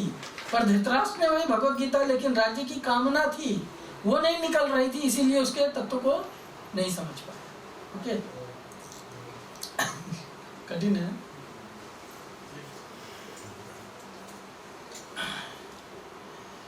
कर्म अकर्म और विकर्म का ठीक से विवेक करके कर्म की बारीकियों को समझना चाहिए। यद्यपि यह बहुत कठिन है। सकाम कर्म करने वालों को शुभ तथा अशुभ दोनों ही फल प्राप्त होते हैं। जो भी व्यक्ति फल की इच्छा से कर्म करता है तो उसको कभी अच्छा फल मिलता है, कभी बुरा फल मिलता है। जैसे वो बताया गया ना, सामान्य वृक्षे पुरुषों निमग्न, एक ही पेड़ के ऊपर 2 चिड़िया बैठी हुई हैं। एक चिड़िया जो है उड़ उड़ के फल खा रही है, तो कभी इस डाल से कभी उस डाल पर, कभी उस डाल से कभी उस डाल पर, तो कभी उसको, कभी आप जो भी आम के पेड़ पे चले गए तो आम का सब फल क्या खट्टाई होगा या सब फल क्या मिठाई होगा? हाँ, अलग अलग टेस्ट होगा। फल एक ही आम का है ना, आम ही का फल है, लेकिन टेस्ट अलग अलग होता है। फल का भी टेस्ट अलग अलग होता है। उसी लिए कर्म का टेस्ट भी अलग अलग आएगा। लगे अरे यही पेड़ से तो तोड़ा पर ये खट्टा है, यही पेड़ से तोड़ा ये मीठा क्यों है? समझ में आया ना? हाँ, और पेड़ उसी सॉइल में उगा हुआ है। इसीलिए कर्म के फल को, कर्म की गति को समझना बड़ा, कर्म की गति मतलब कर्म जो फल प्रोड्यूस करने वाला है उसको समझना बड़ा कठिन है। एक ही आम में खट्टा भी फल होता है, एक ही आम में मीठा भी फल होता है। उसी में कोई कीड़ा हुआ सड़ा हुआ भी फल है कि नहीं है? कहाँ से आता है? एक ही कर्म का। इसीलिए गहना कर्मणो गति, कर्म की गति बड़ी गहन है। विकर्मों से देखो, सकाम कर्म करने वालों को शुभ तथा अशुभ दोनों फल प्राप्त होते हैं और विकर्म करने वालों को नरक की प्राप्ति होती है। लेकिन जो व्यक्ति अकर्म करता है, इंद्रिय तृप्ति की इच्छा से मनुष्य विकर्म करता है। अकर्म का अर्थ है भगवान श्री कृष्ण की भक्ति करना। तो विकर्म कौन करता है? यानी जिस किसी की भी इंद्रिय तृप्ति के कारण उसका काम करने की प्रेरणा है, तो मतलब क्या है कि वो व्यक्ति निश्चित रूप से फंसेगा और उससे जो कुछ भी कार्य हो रहा है वो क्या हो रहा है? अकर्म हो रहा है। चाहे वो कुछ भी कर रहा है, XYZ, इवन नाम भी जप रहा है, लेकिन अगर ये सोच रहा है कि नाम जपने से कुछ फल मिलेगा, वो अकर्म। ये कर्म की गति को समझना आवश्यक है। 18 में थोड़ा टाइम बताते रहना। कर्मण्य कर्म यः पश्येद अकर्मणि च कर्म यः स बुद्धिमान मनुष्येषु संयुक्त कृष्ण कर्म कृ। कर्म में अकर्म देखना, निर्लिप्त रहते हुए अपने लिए किसी भी कर्म में प्रवृत्त या निवृत्त नहीं देखना, ये क्या है? कर्म में अकर्म देखना है। ये बहुत कठिन चीज है। कर्म में अकर्म देखना यानी कर्म करते हुए भी उसमें अकर्म देखना और अकर्म करते हुए भी उसमें कर्म देखना, ये 2 महत्वपूर्ण चीजें हैं। जो व्यक्ति इसके सार सब्सटेंस को समझ गया तो कर्म को तत्व से जानने वाले व्यक्ति की प्रशंसा की गई है इसमें। जो व्यक्ति कर्मों में अकर्म देखता है और अकर्म में कर्म देखता है, सब बुद्धिमान मनुष्येषु, वो मनुष्य लोगों में सबसे बड़ा बुद्धिमान होता है। मतलब ये हुआ कि वो व्यक्ति कर्म के विज्ञान को समझ गया है। अभी कर्म में अकर्म देखने का मतलब,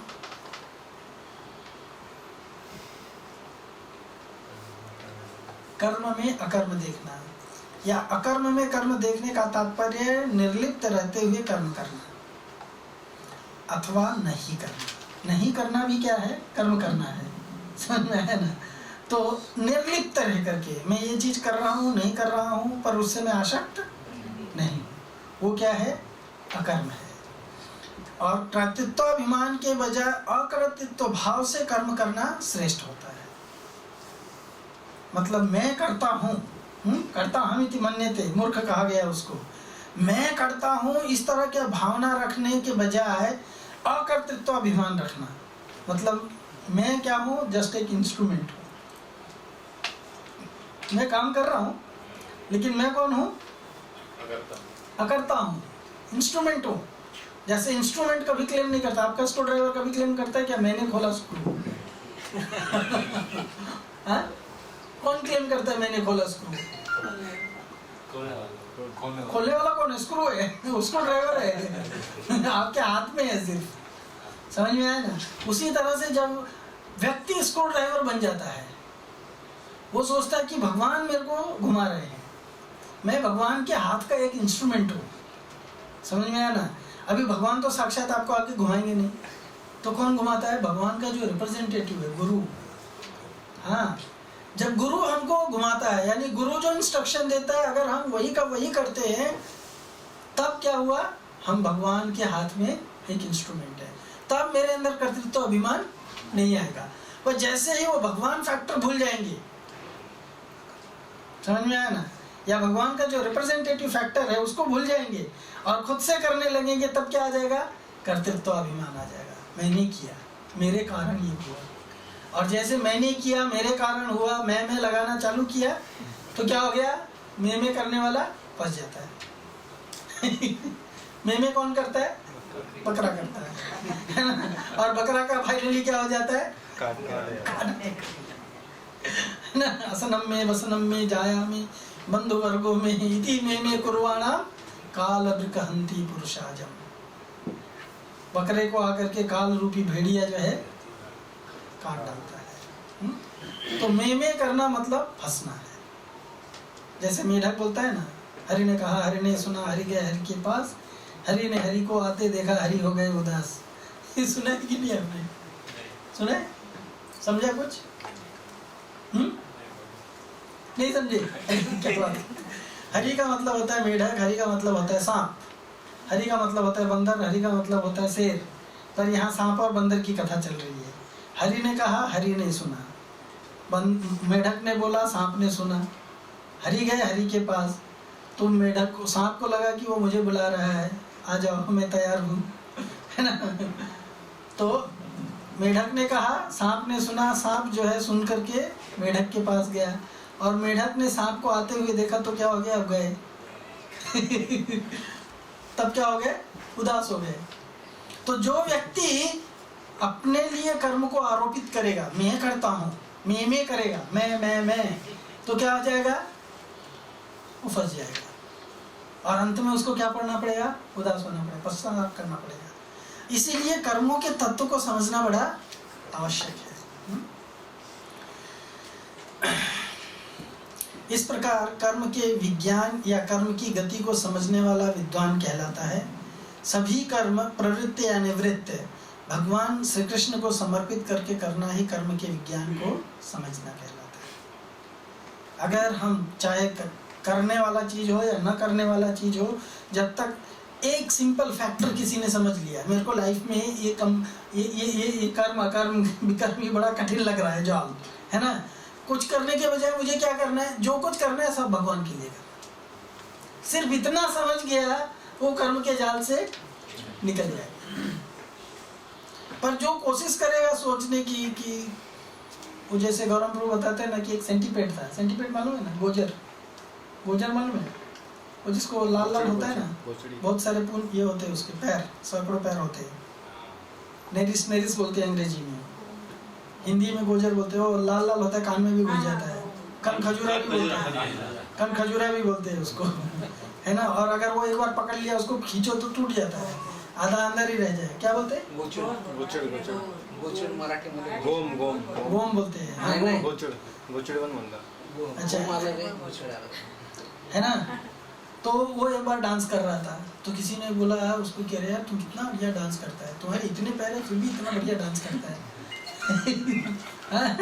इतना बढ़िया डांस करता है, लेकिन मेरे को एक बताओ कि तुम कौन सा पैर पहले उठाता है? पहला पैर कि पांचवा पैर कि आठवां पैर कि 10वां पैर? हाँ, तुम्हारा नाचने का सीक्वेंस क्या है? तो वो भी सोचने लगा, अरे यार मैं इतना अच्छा नाचता हूँ, फिर मैंने कभी सोचा नहीं कि मैं पहले कौन सा पैर उठाता हूँ। अच्छा ठीक है, मैं जब भी नेक्स्ट टाइम नाचूंगा तो मैं सोचूंगा। उसके मन में आया प्रश्न, तो अभी नेक्स्ट टाइम वो नाचने के लिए गया तो सोचने लगा, पहला भी पैर उठाऊँ कि पांचवा पैर उठाऊँ कि 100वां पैर उठाऊँ, तो फिर उसका नाच गड़बड़ा गया। समझ में आया ना? क्यों? क्योंकि वो एनालिसिस करने लगा। इसलिए बोलते हैं analysis leads to paralysis. Analysis leads to paralysis. तो अगर ये कर्म के विज्ञान को हम अगर ज्यादा सोचने लगेंगे, अरे कर्म कर रहा हूँ, विकर्म कर रहा हूँ, क्या कर रहा हूँ, समझ में आया ना? फंस जाएंगे, नाचना भूल जाएंगे। हाँ, इसलिए एक चीज याद रखो, कृष्ण के लिए नाचो, जितना नाचना है नाचो, जैसे भी नाचना है नाचो। सब कुछ किसके लिए करो? कृष्ण की संतुष्टि के लिए। जिस व्यक्ति ने ये समझ लिया, वो सब कुछ समझ लिया। यही कर्म का विज्ञान का सारांश है। आज से मैं जो कुछ भी करूंगा केवल कृष्ण की संतुष्टि के लिए करूंगा। जो ये डिटरमाइन कर लिया, वो कर्म के विज्ञान को समझ गया। जिसने इतना नहीं समझा, इसीलिए भगवान ने कहा है गहना कर्मणो गति, बड़ा गहन है। क्यों? क्योंकि हम एनालिसिस करने लगेंगे, कर्म हो रहा है कि विकर्म हो रहा है कि क्या हो रहा है, तो क्या हो जाएगा? पैरालिसिस हो जाएगा। Analysis leads to paralysis. इसीलिए गुरु के निर्देशन में जैसे गुरु कहते हैं आंख बंद करके वही करो, without second question, without second thought, वो व्यक्ति का जीवन सफल है। बुद्धिमान व्यक्ति सभी प्रकार के कर्मों में लगा रहने पर भी मुक्त आत्मा होता है और कभी भी कर्म बंधन में नहीं उलझता। तो कौन बुद्धिमान होता है? जो हर कार्य कृष्ण के लिए करता है। 19 और 20 में बताते हैं, कर्मों का तत्व जानने वाले सिद्ध योगी पुरुषों का वर्णन किया गया है उसमें। ये यस्य सर्वेषाम् आरम्भे कामः संकल्प वर्जिता ज्ञानाग्निदग्ध कर्माणि तमाहु पंडिता बुधा त्यक्त्वा कर्मफलं संगम नित्य तृप्तो निराश्रयः कर्मण्यभिप्रवृत्तोऽपि नैव किंचित् करोति सः। कर्मों के तत्व को जानने वाले सिद्ध योगी का वर्णन है। विषयों को बार बार चिंतन करने से अच्छे बुरे उपयोगी अनुपयोगी इत्यादि द्वंद्व को संकल्प कहते हैं। मतलब कोई विषय है, विषय और विषय वस्तु, उसके बारे में हम सोचने लग गए, अच्छा है बुरा है, हाँ करना चाहिए नहीं करना चाहिए, उपयोगी है अनुपयोगी है, तो हम क्या हो जाते हैं? उसमें फंस जाते हैं। वो संकल्प विकल्प कहते हैं। समझ में है ना? और भगवान क्या इंस्ट्रक्शन दे रहे हैं? काम संकल्प वर्जिता, काम और संकल्प विकल्प से वर्जित करो, मुक्त रहो।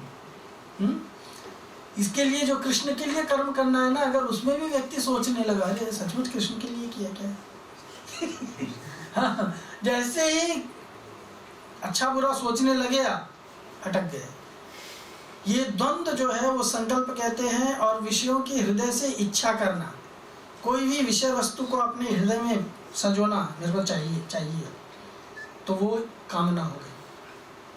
तो एक तो चाहना और दूसरा उसके बारे में विवेचन करना, ये काम संकल्प है। और जब व्यक्ति काम और संकल्प के चक्कर में चला जाता है तो भगवान इसीलिए कह रहे हैं काम संकल्प वर्जिता यह सर्वे समारंभे। कोई भी कार्य आरंभ करने से पहले जो व्यक्ति ये संकल्प और विकल्प, हाँ काम संकल्प इच्छा और उसके बारे में संकल्पना करना शुरू करता है, वो फंस जाता है। इसीलिए भगवान क्या कह रहे हैं? उसको त्याग दो। ज्ञान कर्माणि दग्ध, ज्ञान अग्नि दग्ध कर्माणि, हमेशा ये सोचना चाहिए कि मैं कृष्ण के लिए जो भी कर्म करूंगा, कृष्ण ने कहा है सर्वधर्मान् परित्यज्य माम एकम शरणं व्रज अहम त्वां सर्व पापेभ्यो मोक्षयिष्यामि मा शुचः। उन्होंने मेरे को गारंटी दिया है कि मेरे लिए सब काम करो, तुम पाप और पुण्य से मत डरो। तो फिर हमको पाप और पुण्य से या ऊंच नीच से, अच्छा बुरा भला अभला, ये सब सोचने की जरूरत ही क्या है? इंस्ट्रक्शन आया करो करो। You understand? सो वो कर्म जो है वो कृष्ण भावना भावित कर्म कहलाता है। वो कर्म कृष्ण भावना भावित कर्म कहलाता है। इस तरह काम संकल्प से मुक्त व्यक्ति ही बुद्धिमान कहलाता है। संकल्प और कामना कर्म के बीज हैं। व्यक्ति जैसे ही संकल्प करना शुरू करता है या इच्छा प्रकट करने लगता है तो कर्म करने का बीज अंकुरित करने लगता है, वो बीज बोने लगता है। इसका मिटने पर ही व्यक्ति, इनको मिटने पर ही व्यक्ति आसक्ति और ममता से मुक्ति पा सकता है। तो जब तक काम और संकल्पना जो है जब तक मिटेगी नहीं हृदय से, तब तक हमको आसक्ति से मुक्ति नहीं मिलेगी। हम आसक्त होते किसके कारण? क्योंकि मेरी इच्छा इसलिए आसक्त हो गई। अंडरस्टैंड? सर मोटर का उदाहरण देते हैं, उसकी 4 अवस्थाएं होती हैं। 4 अवस्था क्या होती है मोटर की? एक तो मोटर जगह पे खड़ी है है ना? तो मोटर जब जगह पे खड़ी है तो वो चल रही है क्या? न चल रही है, ना उसका इंजन चालू है, राइट? दूसरी अवस्था है कि मोटर का इंजन चालू है लेकिन चल नहीं रही है ना? मोटर का इंजन चालू है लेकिन मोटर चल नहीं रही, मोटर का इंजन चल रहा है सिर्फ, फिर भी मोटर नहीं चल रही है। तीसरा है मोटर भी चल रही है और इंजन भी चल रहा है, मतलब चक्का भी चल रहा है और इंजन भी चल रहा है। लेकिन ऐसे एक सड़क पे आ जाती है जहाँ पे ढालू होता है, तो वहाँ पे चक्का चल रहा है और इंजन बंद कर दिया है। समझ में है ना। तो गाड़ी अगर खड़ी है, ये 4 पॉइंट समझ में है। गाड़ी अगर खड़ी है तो भी प्रॉब्लम है। गाड़ी का इंजन अगर चालू है, गाड़ी नहीं चल रही तो तेल जल रहा है, नुकसान हो रहा है ना। गाड़ी चल भी रही है और इंजन भी चल रहा है तो भले चल तो रही है लेकिन नुकसान भी हो रहा है, इंजन जल रहा है। लेकिन सबसे अच्छी स्थिति कौन सी है? गाड़ी ढाल पे है तो गाड़ी चल भी रही है, काम भी हो रहा है और खर्चा भी नहीं हो रहा। पॉइंट समझ में आया क्या? ये हंसने की बात नहीं है। इसी तरह से कर्म भी 4 स्टेज में है। इसी तरह से कर्म भी 4 स्टेज में है। पहला तो हमने संकल्प विकल्प कर लिया कि करूंगा नहीं करूंगा, तो नहीं करूंगा बोल के ऐसे ही छोड़ दिया है तो गाड़ी जगह पे खड़ी है, वो विकर्म हो रहा है। नहीं करना भी क्या हो रहा है? विकर्म हो रहा है। फिर उसके बाद में क्या किया? चालू कर दिया, काम करने लग गए लेकिन गलत काम कर रहे हैं, नुकसान हो रहा है, बिना सोचे कर रहे हैं। अभी गाड़ी चलाना नहीं तो इंजन क्यों चालू किया? है ना, गाड़ी चलाना नहीं तो इंजन चालू करना मतलब नुकसान है ना तेल का। पार्ट्स भी घसता है, तेल भी नुकसान होता है तो नुकसान है ना। सो उसी तरह से कर्म आरंभ कर दिया लेकिन कुछ उसका उद्देश्य नहीं है। किसके लिए कर रहे हैं पता नहीं, है ना, अपने लिए कर रहे हैं, मूर्खतावश कर रहे हैं। और काम चालू कर दिया यानी वो विकर्म हो गया।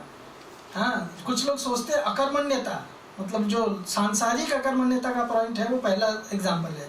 गाड़ी खड़ी है, इंजन चालू नहीं है, चक्का चालू नहीं है, गाड़ी खड़ी है, वो अकर्मण्यता है।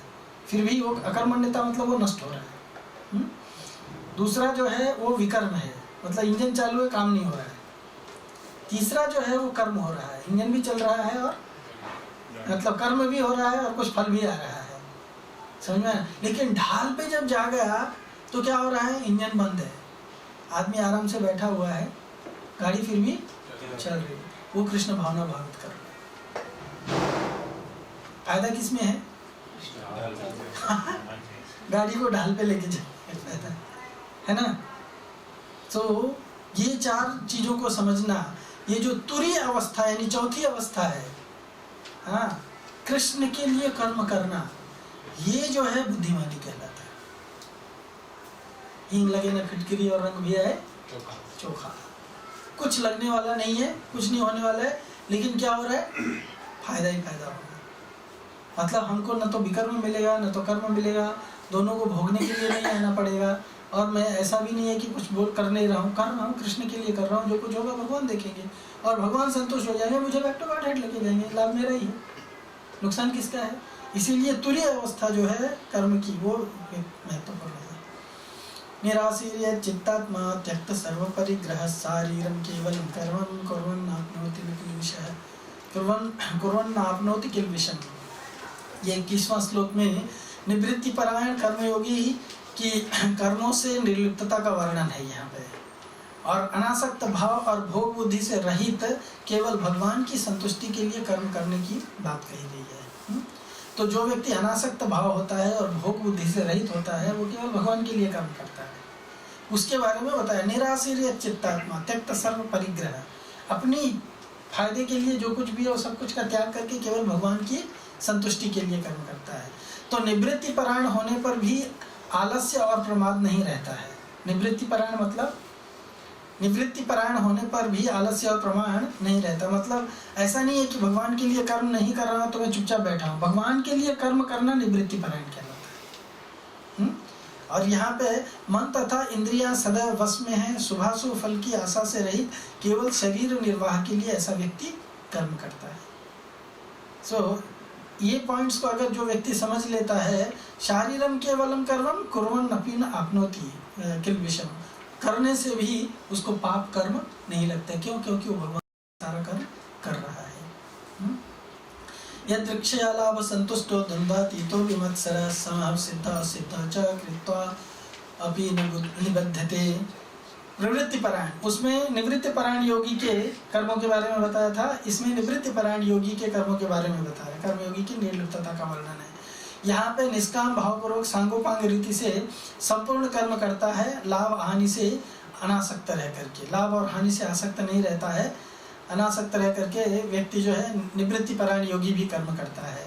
ऐसा योगी कृष्ण को प्रसन्न करने के लिए कोई भी कर्म करने में हिचकिचाता नहीं। भगवान को संतुष्ट करने के लिए जो भी करना होगा करने को तैयार रहता है। सांसारिक द्वंद्वों से मुक्त रहता है। वो सच्चाई से कर्म करते हुए जो कुछ प्राप्त हो उसी से संतुष्ट रहता है। ये प्रवृत्ति परायण मतलब ये गृहस्थ लोगों के लिए है, निवृत्ति परायण मतलब संन्यास टाइप लोगों के लिए है। तो दोनों प्रकार के लोग हैं। तो इसमें सच्चाई से कर्म करते हुए जो कुछ प्राप्त हो उसी से संतुष्ट रहता है। ध्यान रखो। किसी अन्य व्यक्ति के बारे में की सेवा के द्वारा वह अपनी कृष्ण भावना भावित सेवा को प्रभावित नहीं होने देता। मतलब वो कोई व्यक्ति अगर उसको कहे कि मैं तुमको कुछ दे दूंगा, ये करूंगा, वो करूंगा, खाली कृष्ण से कंप्रोमाइज कर लो, तो वो इस तरह के कार्य नहीं करता है। वो जो कुछ भी कर्म करता है केवल कृष्ण की संतुष्टि के लिए करता है। ये इस श्लोक का जिस्ट है। गत्संगस्य मुक्तस्य ज्ञानावस्थित चेतसः यज्ञाया आचरत कर्म समग्रम प्रविलीयते। ये कर्मयोग का मुख्य श्लोक है। क्यों? कर्मयोगी के संपूर्ण कर्मों के ब्रह्म में विलीन होने की बात केवल इसी श्लोक में बताई गई है कि जो व्यक्ति कृष्ण भावना भावित होकर के कर्म करता है उसका सभी काम भगवान की संतुष्टि के लिए होता है।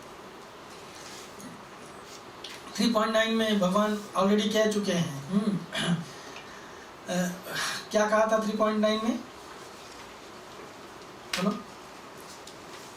यज्ञार्थो कर्मणो यत्र लोकोयम कर्म बंधना तदर्थम कर्म कौन्तेय मुक्त संग समाचरण, है ना? वही बात भगवान इसमें फिर से दोहरा रहे हैं, फिर से अन्य तरीके से कह रहे हैं। भगवान श्री कृष्ण के साथ अपनी वास्तविक स्थिति को जान लेने के कारण व्यक्ति भौतिकता से मुक्त हो जाता है। ये समझने की बात है इसमें। क्रियाओं, पदार्थों, घटनाओं, परिस्थितियों और व्यक्तियों का हृदय से लगाव बंधनकारक होता है। यानी जब व्यक्ति किसी क्रिया से, किसी वस्तु से, किसी घटना से या किसी परिस्थिति से या किसी व्यक्ति से अगर आसक्त हो जाता है तो वो आसक्ति उसके लिए क्या होता है? बंधनकारी होता है। इसके विपरीत स्वार्थ छोड़ करके लोक संग्रह और भगवान की संतुष्टि के लिए कर्म करने से व्यक्ति संगति से मुक्त हो जाता है और तब उसके सारे कर्म भगवान की संतुष्टि के लिए ही होते हैं। वो जगत में जो कुछ भी कार्य करता है वो केवल भगवान की संतुष्टि के लिए करता है। इसीलिए क्रिया, कर्म और कर्म योग 3 तत्व हैं। जैसे नदी का बहना क्या है? क्रिया है। इसमें अगर कोई डूब करके मर जाए या नदी के बहाव से कोई अच्छी खेती हो जाए तो इसमें नदी का क्या लाभ या नुकसान है? अगर नदी बह रही है उसमें कोई डूब के मर गया तो नदी का गलती है क्या? हाँ, ये नदी के किनारे खेत है, उसको नदी में बाढ़ है, अच्छा पानी आ गया और उसमें अच्छी खेती हो रही है तो नदी का कारण है क्या? नदी को कुछ लाभ मिलने वाला है? उसी तरह से जैसे नदी को पाप पुण्य नहीं लगता, उसी तरह से जब व्यक्ति निस्वार्थ भाव से कोई कर्म करता है तो उसे कोई कर्म बंधन नहीं होता है। परंतु जब वही कर्म वह अपने लिए करता है अर्थात उससे नाता जोड़ लेता है तो कर्म बंधन में फंस जाता है। इसलिए कृष्ण भावना भावित इस तथ्य को जानने के कारण वह कोई भी कर्म अपने लिए नहीं करता है और इसी कारण कर्म बंधन से मुक्त रहता है। सिंपल है। तो अगर व्यक्ति कर्म बंधन से मुक्त रहना चाहता है तो उसको क्या करना चाहिए? कोई भी कर्म अपने कर्तृत्व अभिमान से, कर्म भाव से नहीं करना चाहिए। ये एक नारायणी माता जी हैं, वृंदावन में पढ़ाती हैं।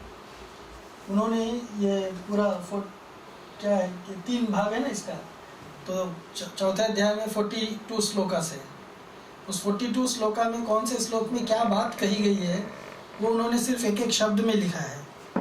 आप समझेंगे नहीं एक शब्द में, नहीं तो सिर्फ ये स्लाइड दिखा के हो जाता था पढ़ाई। इसलिए मैंने हर एक स्लाइड के ऊपर कुछ न कुछ, हर एक श्लोक के ऊपर कुछ न कुछ पॉइंट्स दिया आपको। पर ये जो है इसको आप समझ सकते हैं। तो ये अब तक हमने जितने श्लोक डिस्कस किए वो उन सारे श्लोकों के बारे में 10 और 24 श्लोक, 24 श्लोक तक हमने डिस्कस किए ना, उसके बारे में है। ये चलेगा तो मैं आप लोगों को दे दूँगा, आप लेके पढ़ सकते हैं, पर ये इंग्लिश में लिखा हुआ है।